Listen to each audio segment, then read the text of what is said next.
And this is things you might not have heard if it's for the 12th of September, 2024, Thursday it happens to be. I'm Jacqueline Payne, and boy, do I have some news for you today. 8 news stories in the queue that you deemed as conversational, and so it's kind of your fault. Well, it's really my fault because I took a bunch of stories and picked those 8 stories, but it really is your fault. But we'll explain how fault goes into the stars for all of us in a bit. But right now, let's get into the main point of this thing. Our website is thisistheconversationproject.com. More details on how we do these things, why and the where, of course. And, of course, our email address is theconversationinbox@gmail.com. Let us know about your comments, your concerns, and your gripes and complaints there as well. Some stories on Justin Timberlake, Taylor Swift, and some Jennifer Hudson love on her birthday. That's all coming up. But first, the headlines, as we say, for this Thursday, September the 12th, 2024. No particular order of the headlines in theory, but we'll give you some context on where they sort of fell, if it's important, what things are more important, what things are less important, what things are more engaging for you guys out there for the day that was Wednesday into this Thursday morning as we produce this show.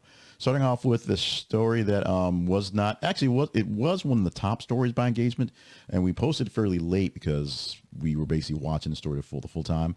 But the landfall for Hurricane Francine happening in Louisiana yesterday with thousands left in the dark as power went down. First thing I did as I knew the storm was coming towards the coast was call my mom, call my niece, make sure they were okay, and they were fine where they were in Louisiana. But right now, many folks not so great as Hurricane Francine struck Louisiana as a powerful Cat 2 storm and then dropped down to a tropical storm fairly quickly. It's probably now around tropical depression level as it moves very slowly across the East Coast, the southern East Coast. Winds about 100 miles an hour as it hit the ground, knocking out power to over 260,000 customers.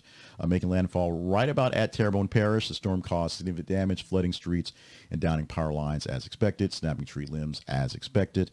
Coastal areas, including New Orleans, face threats of heavy rainfall and flooding, which is essentially going all the way across the southern coast, affecting places like Birmingham, Alabama right now, and some rain in Atlanta as well, as the storm is slowly moving towards the east, northeast-ish, but not being very accommodating as it goes. Flash flooding episodes in Mississippi and Alabama right now, real concerns around the coast there.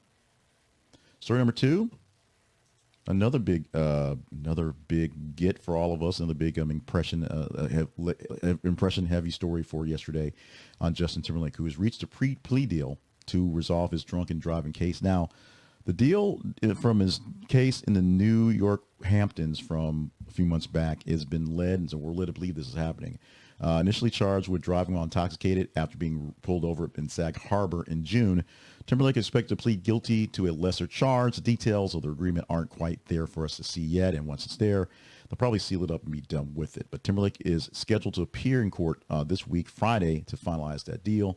Lawyer maintains that Timberlake was not intoxicated during the incident. That's basically the big story. Essentially, a bartender tipped off the cops that some guy was driving off intoxicated, and they pulled him over and cited him. But his manager says he was not intoxicated in the incident. So it is a he said, she said side of information. It's a bartender said, driver said information there. We will see how this thing plays out if we get any details on what the plea is and the resolution come this Friday, or if it falls apart. Could be like a Hunter Biden thing and just fall apart in the last minute. Now, work with me for a moment for this story. Imagine you're in serious depression, not feeling all that great. This is yesterday was or Monday, Tuesday was World Suicide Prevention Day. This month is Suicide Awareness Month, and so we're talking all about that happening. But imagine this scenario where you're literally on a bridge, on a ledge, ready to jump. And you look over and you see Jon Bon Jovi walk over and say, "Hey, I'm Jon Bon Jovi. You want to come back over the side of the ledge?" While this seems like a flippant story, this actually happened. The headline for the story at number 3 is listed as Jon Bon Jovi prays for talking woman off ledge off Nashville Bridge. This really happened. Jon Bon Jovi is being praised for this. It's at the Sigthathaler Pedestrian Bridge in Nashville. He's filming a music video on the bridge. He's walking through Nashville, doing his fake guitar playing or whatever he's going in the video. And he and a production assistant notice a woman on the other side of the bridge, which is not the side you're supposed to be walking on. It's over the side of the ledge where she's essentially looks like she's ready to jump. And they walk over to her and they talk to her and they embrace her and bring her back to this side of the ledge. Now, the Metropolitan Nashville Police Department commend Bon Jovi for his heroic actions, highlighted how quick he was to intervene in such a could have been a real bad situation. Social media posts from witnesses and authorities are showing the singer doing what he does, just being a hero without a cape. You may have some issues with some of his songs, but Jon Bon Jovi, if you will, the very long in this business, a singer and very well acclaimed business person as well, literally saved somebody's life, talked him off a ledge while doing a music video. If that's not something that's amazing, if you can't get with that, you have no heart, literally. And we move on to something that is a bit more heartless, if you will, but it's the situation we're in here. We have the official divorce declaration, or the official singleness declaration for Joe Jonas and Sophie Turner. They have been officially finalized divorce. A Florida judge ruled the marriage would irrevocably broken, as said, so a fix, on September the 6th. So this actually happened about a week ago. And so they're both single, officially. It's done. They can't fix it, so the judge is like, yeah, you're single. We're done with it. Bam.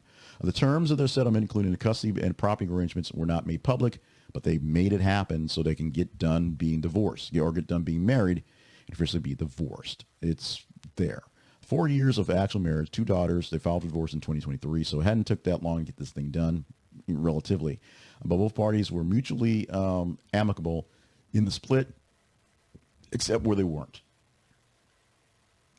There's a lot of issues about, kids and nationality. As Sophie Turner is a citizen of the UK, and Joe Jonas held on to everybody's passports and all kind of things like that, because nasty divorces are nasty until they're not. At this point, it's amicable, so it's no longer nasty. Here's a moment to stop and pause and give you a chance to, understand what we're going on here and what we need here. And this is where I ask you to like, share, and subscribe to our podcast here, our video here, and to some of our other wares we do out there in the world, in the conversation project for the internet. Like this video so people know that it's a good video. Share the video so people really know that it's good enough to share. And subscribe if you're not subscribed to it, if you're just being shared it or you've stumbled upon it somehow in your search or algorithm gave us to you. Subscribe so you get more of us. In order to grow as a channel, to grow as a movement, if you will, we need more people in the movement. So the more subscriptions we have, yes, it's a vanity metric, but it really does mean more for the times things. If we had to get a certain number of subscriptions to get monetization for YouTube, that's there. We have to have a certain number of subscriptions to tell actual sponsors, hey, we have these many people who are following along with us. It's there. And so we need you to subscribe. We need you to share. We need you to like what we're doing. And we hope you actually like it, are sharing because it's good, and subscribing because it's content. It's not just because we're begging for it, even though we are right now. Like, share, and subscribe to our work so we can get better and we can do better and grow a bit more. Growing in the family of the movies by Adam Sandler, what's the company called? I just drew a blank. It's Happy Gilmore and the other one together. So, but Happy Gilmore 2, the sequel, the long-awaited sequel, oddly enough, people waiting for a long time to see Shooter get back into the game with Happy Gilmore, is coming down the pike. Christopher McDonald and Julie Bowen are set, and they are officially saying they are in for the ride.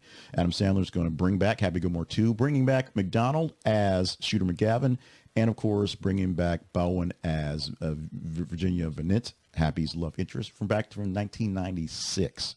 96, 2024. Yes, the math works. That was 30 years ago. It's been a long time since we got to the spot, so we'll see if Adam Sandler's going to keep the weird beard he's wearing these days, or whether he's going to go back clean shaven. What's going to happen with that one? But guess what?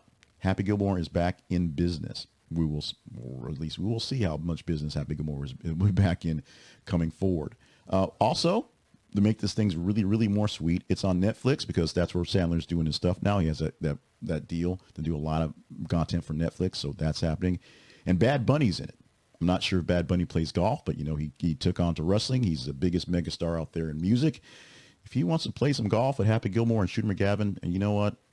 I ain't going to stop him.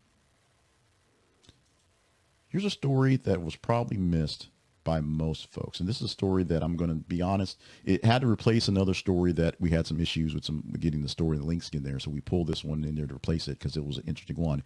It was in the range of stories to talk about. We'll talk about that when we get to the feed talk in a moment. So this is one that was a viable story. Didn't just pull it out of thin air. But this is one that may have missed you if you are not a person who deals with black people hair. And I'm going to say it like that. Mel B joins a campaign calling for a new UK law to bar Afro hair discrimination. Mel B, also known as Scary Spice, joined a campaign for advocating for a new UK law that's going to ban discrimination for Afro hair, as they'd say it over there. It can't be African American if you're in Britain, so it's Afro hair, not African American hair. Alongside other public figures, including Beverly Knight, Mel B signed an open letter to Parliament calling for Afro hair to be recognized as a protected characteristic by all under the Equality Act. The widespread campaign hopes to fight discrimination faced by individuals with Afro hair in schools, workplaces, and society. Mel B shared her own experiences, including pressure to straighten her hair during her early career. The initiative coincides with what is called World Afro Day. So there's a celebration of the world for people wearing Afro or Afro-style hairstyles, like black hairstyles, essentially.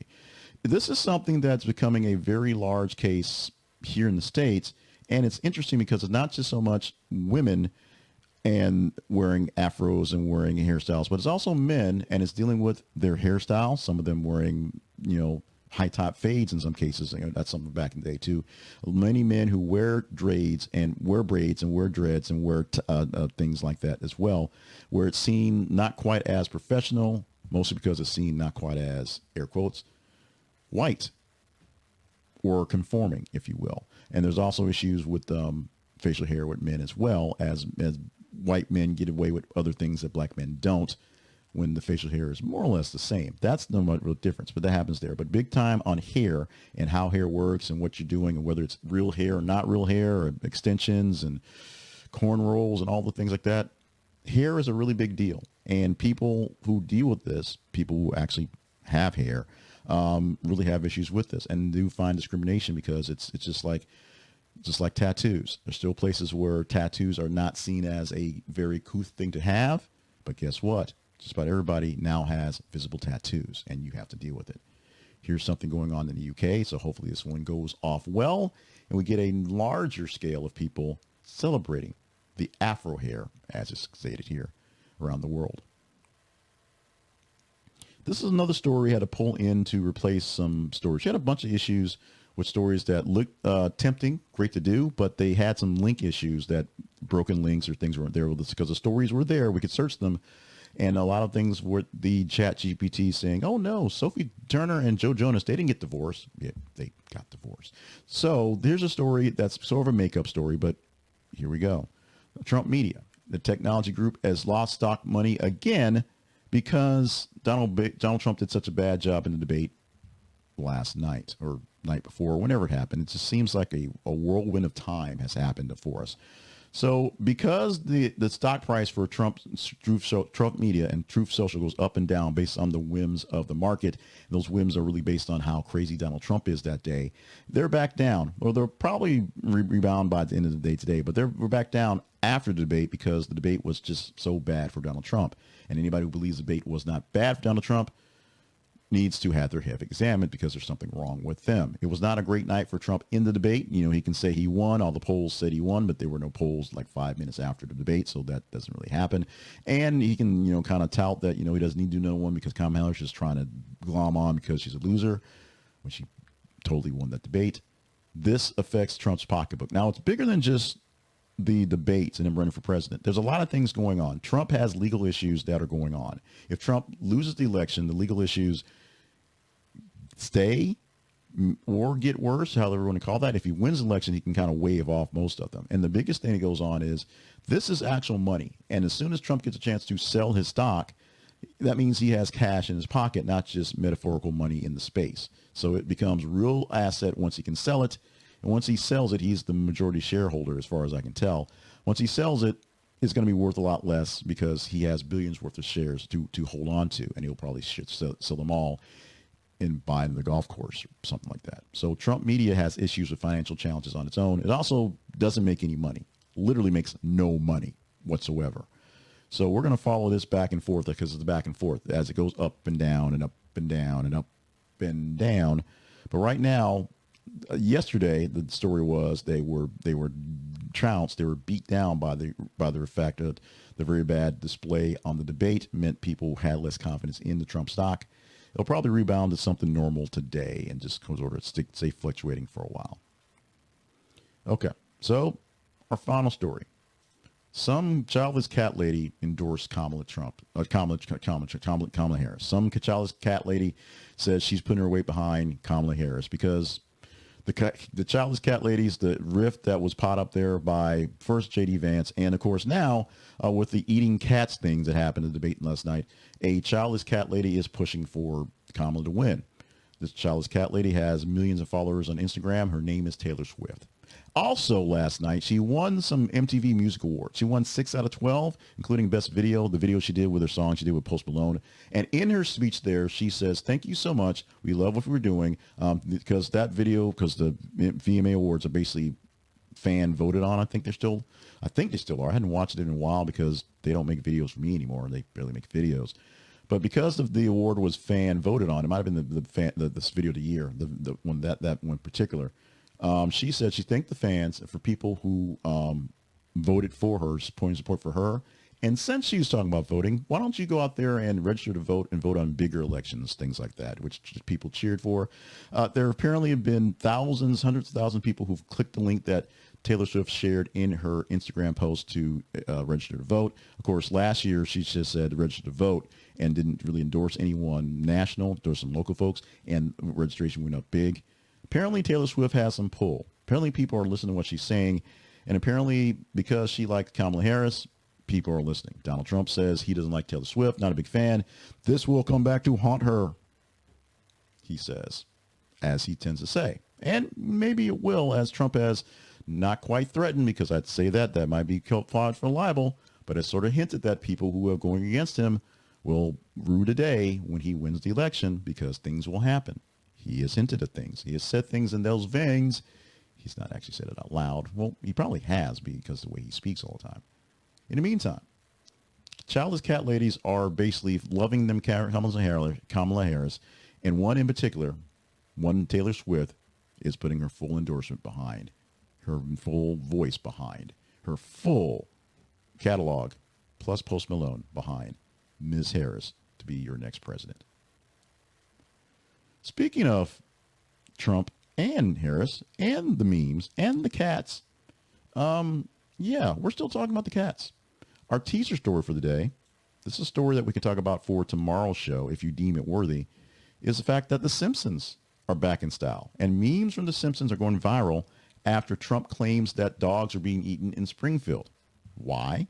The Simpsons happens in a fictional Springfield, but Springfield is a metaphor for America because there's Springfields everywhere. Every city or every state has its own Springfield or a Springfield-like town that you can kind of joke on what's going on. And The Simpsons, being essentially a meme town, is all memed about because memes for The Simpsons come out because of the dogs being eaten in Springfield. Words. Now, do you want to talk about that story tomorrow? Go deeper into that one? It's simple. You just engage in this headline when you see it in the feeds. What are these feeds we speak of? These feeds are our pages on Facebook, on X, and on Threads. Not getting a lot of love out of Threads, not getting a lot of info out of Threads, but it's there. We're trying to spread the word out to see more people see what's going on, and hopefully they'll find their way back to the YouTube channel, or because that's what we're really shooting for on that end, or the YouTube clips, because that's the base place we can actually gauge what's happening. Maybe TikTok too. TikTok is awesome as well. But you follow us on the Facebook, facebook.com/thisisconversation project, x.com/th_conversation, and threads.net/@thisistheconversation. You can find stories, news articles, links to posts that we put every 50 minutes or so that you can engage in. You literally just engage in them. Click the link and read it. That's an engagement.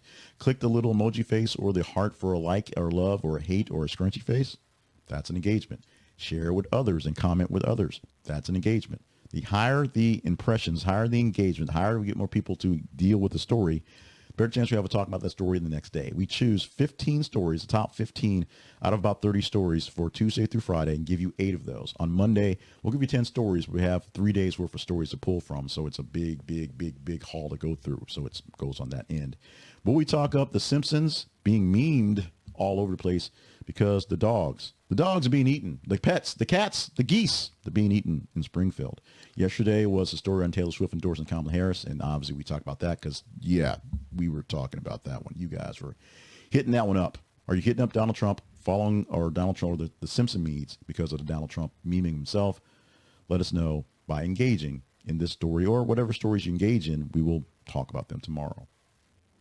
Engage in this. Tonight, Thursday Night Football, Buffalo and Miami. I think it's Buffalo at Miami. I believe that's where it goes. But the Miami Dolphins have another game, so we have more time and more face time with Tyreek Hill. We're not talking about that per se, but that is a big ongoing story that we'll talk about continually because there are various issues in that one. But we're going to talk about not so much his playing ability, but some of his stuff. Maybe you want a Tyreek Hill jersey. Maybe you want a Josh Allen helmet. Maybe you want some Peyton Manning socks. I'm sure Peyton Manning will sell his socks at this point in time. But if you want some sports memorabilia, you want to check out our link at Sports Integrity. This is an affiliate link, so you get what you get for on you, and we get a small commission if you buy from them. They do not only sports stuff, but they also do movie stuff and TV stuff and entertainment stuff and music stuff. They're a big broker of memorabilia, and they'll take good care of you because they make sure it's authenticated. The number one thing. You don't want to buy something that was ripped off and gone. We had a story this morning about a painting, the very famous painting of Winston Churchill, who, when he pulled his cigar out of his mouth and he took him kind of scowling, that was actually stolen and replaced with a counterfeit a few years back and was trafficked across Europe. And they finally found it, and it's coming back home in a few months once they finish all the details with the trial. You don't want your famous picture of Churchill trafficked around Europe or your Brady socks. I'm sure Brady's selling socks as well. I'm sure Brady and Manning are both selling socks. See who can sell the most socks because they seem like they're competitive. They seem like they would compete on that one. So if you want the authentic Brady socks or the authentic Tyreek Hill jersey or Josh Allen helmet or stuff from music and musicals, go to Sports Integrity. Use our link. This is theconversationproject.com/sports integrity. This is theconversationproject.com/sports integrity because they will take good care of you and they'll take care of us with a commission from your sale. They have everything authenticated. You know it is real, so you'll know what you're getting from Sports Integrity. Do you know what you're getting from the Conversation Project? Well, then go to our website and find out more about what we do. We say what we do, how we do, and why we do. We've updated and refreshed the sort of back behind the scenes, how we got to be this Conversation Project, the whole meaning behind the project. And so you can read on that one and join us in that. You can also visit some more of our affiliate sponsors at the sponsors page. You can consider being a partner by going to the partnership page. That is going to directly fund us. If you don't feel the need to do that, just follow us in the feeds, Facebook and X, plus Threads. Threads is there, and engage in the stories so we know what stories to talk about, and email us with your comments, concerns, and all your criticism at the conversation inbox at gmail.com. It's that simple. You can engage with us without having to pay very much except for attention and your internet bill, or you can help us push along with greater things going forward by being a partner. We accept all partnerships. We'll hype them up tomorrow, the ones we have on listing, and we'll just celebrate everyone tomorrow, I guess. But if you don't deem us worthy of partnership or don't have the funds to do that, you can help. You can definitely help by just following us in the feeds and telling us stories to talk about, and of course engaging with us via email. The business is done. The promotion is done. The news is done. The fun stuff is here. Things you might ought to know for Thursday, September the 12th, 2024. Jennifer Hudson getting some love today, as she should every day. Special on today because we celebrate her birthday. J. Hud is 43 years old on the day. The talented singer, actress. I don't know if she's a dancer, but I'm sure she's done some dance moves and does some things on stage in her Broadway stuff. But she is turning 43 years on the day. Plucked from obscurity, if you will, from the American Idol TV show, where Simon Cowell looked at her and said, "You don't care about, you're no good. Why are you here? You should be off, singing on cruise ships," or something to that effect. And I think she showed him. Jennifer Hudson, being very, very ultra large in the world of music and movies, 43 years old on the day. Also birthday wishes to Sydney Sweeney, who's 27, making her way up in the movie business as well.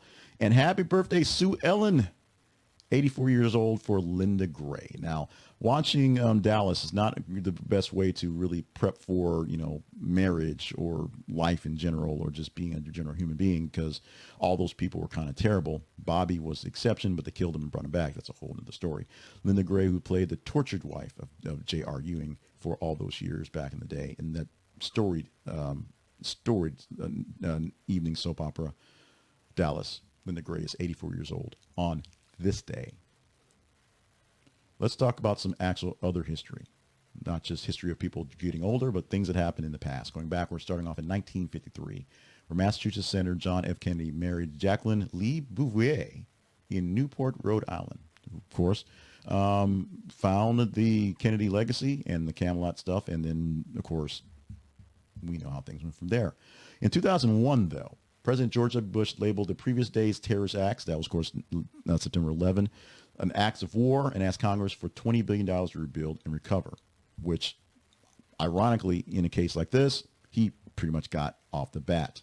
And in 2013, NASA's Voyager 1 space probe made history by advancing past the solar system from the first man-made object to reach interstellar space. Say that 3 times fast.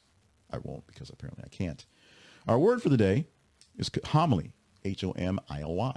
Homily, which is a sermon, usually on a biblical topic and usually on a non-doctrinal nature. What's that mean? Well, let's say in a sentence, use it in a sentence. In her homily, the minister used parables to make the biblical teachings more relatable to everyday life. There you go. Homily is your word for the day. For more on words of the day and words in the past days and words coming forward, you can check out my Big Words Project, thebigwordsproject.com, and you can check out Big Words book, which is Big Words You Ought to Know, where $1 from each book sold goes to local reading programs. If you're into words or into kids and words, check out the books today. Also, our daily affirmation, because we're actually trying to sell books. Today, I will spread positivity and kindness. This improves your mood by committing to spread positivity and kindness. You can significantly enhance your own mood, as engaging in acts of kindness has been shown to increase feelings of happiness and satisfaction. This is where when you smile, it makes you feel better because you're actually forcing yourself to smile. It's that way. If you're spreading more positivity and kindness and just being a good guy, even when you're not feeling so great, it cheers you up on the inside. Your heart will grow, maybe not 3 sizes that day, but maybe a half a size in the process. If you want more affirmations, check out my book, 100 Daily Affirmations for Positivity and Confidence. It's on Amazon. It's on Barnes & Noble on their platform. It's on many online platforms, and you can find it in some bookstores as well. Search for 100 Affirmations Pain, and you'll go straight to it. This one is a $10 buy in paperback and $5 in electronic if you can find it that way in your wear. And now, wrap it up on the day's celebration. We're going to do a single celebration today because the other ones didn't quite fit the bill, but we're just celebrating the chocolate milkshake today, and it's the chocolate milkshake day. September 12th is all about chocolate and ice cream lovers coming together to forge a union that you cannot deny. Calories? I guess, but it's a chocolate milkshake. It's a chocolate milkshake. It's a chocolate milkshake. Now, the first term being used calling it a milkshake happened in print in 1885, and during that time, the milkshake was referred to as an alcohol beverage because it was a sturdy, healthy eggnog type blended with eggs, whiskey, and other ingredients. So that's where you go to the pharmacy because they serve you up in basically egg tonic, one of these things, because they had the good stuff. And then around 1900, they just decided to just throw in some milk because children's. And they put in just chocolate, strawberry, vanilla syrup, just the simple syrups, and were able to sell it worldwide and not just to adults. And the milkshake was essentially reborn, if you will, out of the ashes of its past, getting over its sin from the past and becoming a new thing. Milkshakes. If you want vanilla, if you want your mocha, if you want to mix up some weird flavors, sure, that's fine. But today we're celebrating the chocolate milkshake itself. Chocolate is the sole survivor, the supreme of the milkshakes for September the 12th. And for September the 12th, we're done. This Thursday, September the 12th of 2024, has all the shows done, both the things you might ought to know and the things you might not have heard for this day. Thank you so much for being with us on the day, on what's going on, what we're doing here for the folks. We're going to do a quick reminder because we did a story about Jon Bon Jovi and the lady who was on the ledge of the bridge. A quick reminder that it is Suicide Awareness Month for September, and 2 days ago it was World Suicide Prevention Day. We want to remind you, and we'll do this very frequently throughout this month, on National Suicide Prevention Lifeline, the new lifeline, the new number for the lifeline. Now it's just 899. Wow, I'm having a day. 988. 988 is your text or call number for the National Suicide Prevention Lifeline. You can do it on your cell phone. You can do it on a landline if it exists. You can do it on your phone for text and call. You can visit them online just via website at 988lifeline.org as well. Someone's online 24/7. Someone's on the phone 24/7 to talk to you in English and Spanish for what it is you need to get taken care of. And we need you. We can't all expect Jon Bon Jovi to walk by us and talk us off ledges every day. So these other heroes will be there for you to talk you through whatever issues you have. So back to being done, because we're done. We're done for the day. So let's get out of here. Have a great Thursday. I want to remind you that life is great, even when life doesn't feel so great. And if you need more people to remind you that, check out the affirmations or call the lifeline at 988, and they will do their best as well. Quick hiccup feed at the end of the show. Follow us in the feeds, Facebook, X, and Threads. Consider being a partner, considering emailing us with something more like constructive criticism and less than a gripe, because we get a lot of gripes. And consider being with us tomorrow. Subscribe so you don't miss out when this goes to you. If it's on YouTube and on Facebook and X, you get the live notification when it goes out a little bit after 6. And just be great. As Bill and Ted would say, be excellent to each other. And party on, dudes. We'll see you on Friday's edition of the show.